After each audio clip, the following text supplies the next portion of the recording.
This is Gerardo Del Real with Resource Stock Digest. Joining me today is the president and CEO of Aben Resources, Mr. Jim Pettit. Jim, it's a different world than the last time you and I chatted, which was several months ago. First and foremost, how are you, sir? I'm doing good. Doing really good. And yeah, it's certainly a different world. Let's talk about what's changed. Obviously, COVID-19 led to global lockdowns. We know the precautions that, most of us have taken. Aben has been very good about that. But the second thing that's changed that's incredibly material is that gold is flirting with $2,000. Silver's finally broken out. It's above 24. We have a precious metals bull market that I think will go down in history. I think it's going to be one for the books, and you got some news that has to be exciting for shareholders. The 2020 field program at Forest Kerr has commenced. Can we talk about it? Yes, absolutely. The guys are up there now. I guess we got the camp mobilized last week.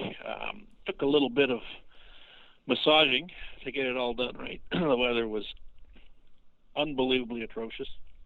Our core shacks and everything that are up top, like up about 6,000 feet, got absolutely crushed by the snow this past season. So that it warped the flooring and bent. Didn't snap the wood, but it warped everything. We had to rebuild it all.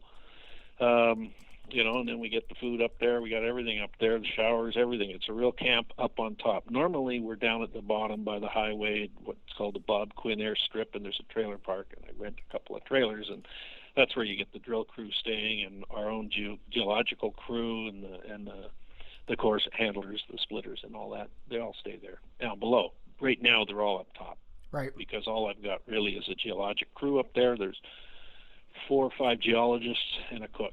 And they're staying up there to avoid any contact with the communities down in the valleys where the small towns are. So when they do shift change, they leave for a week or 2 at a time, and when they come back, they go straight up top. And when we start drilling later in August, we will move the camp from top down to the trailer park. It's fairly isolated. And they'll just be flying back and forth every day up top, but just to minimize the exposure that we have to the communities there. It's the way we're going to do it. And also starting with just a geologic crew up there is different than what we've normally done. These guys are going up there and they're verifying and ground truthing targets that we've identified through the off season by doing all the analytics with all the drilling data, the geophysical data, the sampling data over the last couple of years, and we've got a couple of areas that are really starting to make sense to us now. It's a massive amount of information that we've worked our way through. We've got some mineralized zones that we're going in. That's what they're testing right now, verifying, and they're up closer to the north boundary high-grade area, but it's across on the other side of the valley. We've had some tremendous success with sampling up there last year when we got all that assayed and everything came back, and it was a real surprise. There's about a 300-meter zone across the valley floor, which the bottom of the valley is called the Nelson Creek Fault. Most of our work to date has been on the east side of that fault. We're now looking at the west side because this 300-meter area zone has got really good sample grades off it. I'll just condense it. We've got 10 to 43 gram samples gold, 39 gram to 46 gram silver, and 1.3% copper to 4.6% copper. And these are all lots of rock samples from outcrop and on the ground. And, the one thing that's got us really intrigued is one hole was drilled last year from the east side through the fault to the west side. And the bottom of that hole had 19 meters of good mineralization. It surprised the heck out of us, right? It's just we didn't think there would be any, but we just tested it anyways.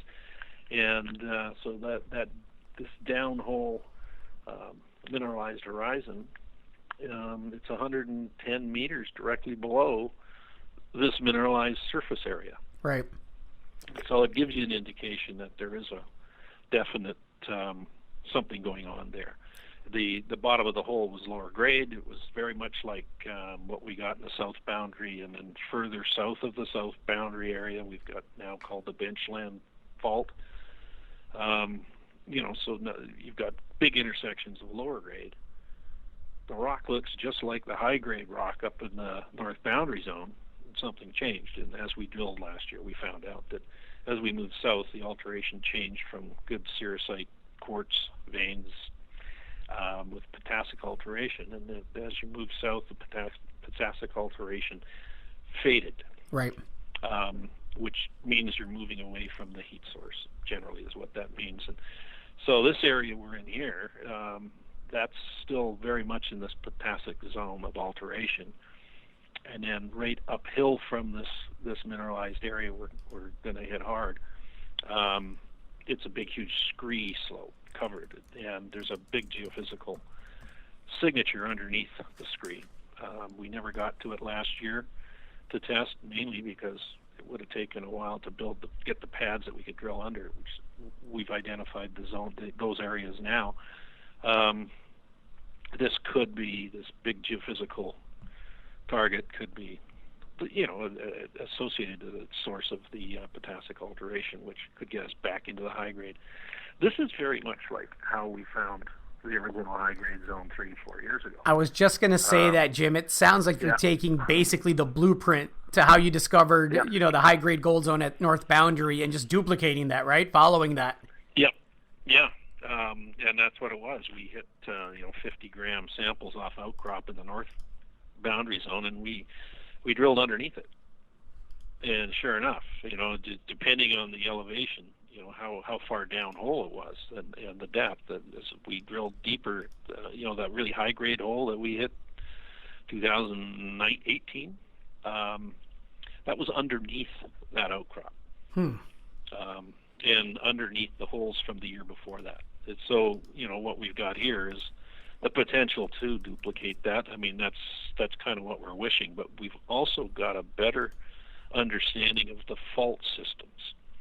And, you've got the Nelson Creek fault that's at the bottom of the valley. We've also got a cross-cutting fault that runs right through that zone, the high-grade zone called the Blind Creek, and it runs at a specific angle, like it goes northeast, southwest, and then the Nelson Creek fault is north to south.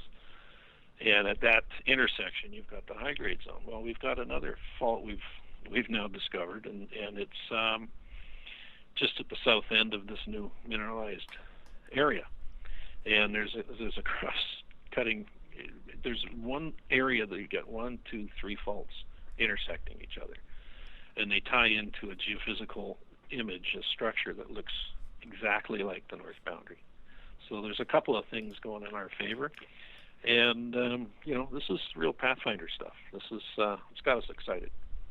I love it. It's the stuff that, for me, I gravitate towards the higher risk, higher reward exploration plays. Obviously, this fits the billing, right? You mentioned drilling in August. You're thinking mid-August, late August. When can we anticipate a drill or two turning? It'll be in the second half, I think, the second half of August, because the guys have got a fair amount of work. They actually have good weather right now, so they'll get as much done as they can. Hopefully it lasts. But the weather they were introduced to when they first got up there last week, that's what the gets known for, this whole Golden Triangle area. It's known for crappy weather. And they get some sunshine, they better get the work done, because it's not common to have that much sunshine. Well, exciting times, Jim. I'm looking forward to having you back on when you announce targets, meterage, if it's 1 drill, 2 drills, how aggressive you're going to be. What's the cash position look like? Are you in position to go in there and test the system properly this summer? Oh, yeah. Yeah, we're going to start, we started out like we did our first year up there, basically, our first big year. As start with 2,000 meters. If we have some success with the drill, we increase it, and I can go raise the money right there, right now. This market, it's a good market. You can do that. Like the money, I just did a small financing, $1 million to top up, right? So I could actually start drilling with it without raising money first. I can raise money on results. But it took 7 days to raise the $1 million. That was it. Yeah. Yeah. No. It's we definitely have a market that's eager for quality exploration. That's a fact. Oh yeah. No question. And but yeah, if we're going to increase what we're going to do up there, yeah, we'll raise more money, and that'll be latter part of August, beginning of September. Let's hope Mother Nature cooperates. We should be drilling by in the third week of August. Fantastic. Let's hope Mother Nature cooperates. Anything else you'd like to add, Jim? No, it's all good. We've got about just under $2 million in the till, and we're in good shape. We got 117 million shares out, and fully diluted 168. So if we have some joy, like I had 2 years ago, I raised over $1 million just in warrants exercised. So there's lots of ways to skin this cat. Absolutely. Fingers crossed. Thank you so much.